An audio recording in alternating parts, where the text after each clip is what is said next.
Can we talk about the difference between Republicans and Trump supporters? Republicans originally stood on anti-slavery, and they definitely were not liked by the South. They stood for lower taxes, and they had a huge beef with the USSR. Where are these Republicans now? They pretty much hate everyone, they tax the poor, and everyone seems to love Putin. The 13th and 14th Amendments were both passed under Republican presidents, the 13th being the amendment that abolishes slavery, and the 14th Amendment allows people born here to be citizens, which included slaves who were literally born here and lived here all their lives but had no identity because they were just seen as property. They stood for civil rights, and they even pushed for high pensions for veterans. The Progressive Era was predominantly Republican presidents. They stood for unions, they stood for women's suffrage. McKinley wanted prosperity for all.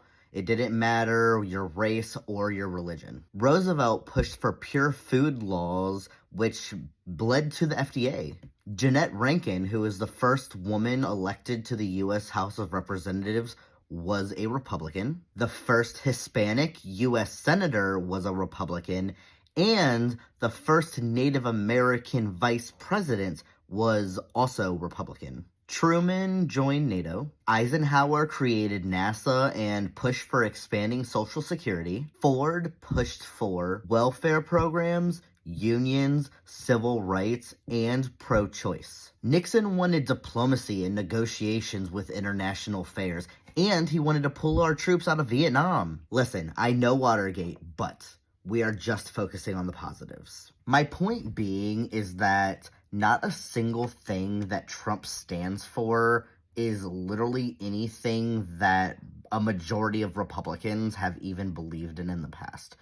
So when I am on here, and if I ever make a video and I'm talking about Republicans, I am not talking about Republicans. I'm just talking about Trump supporters.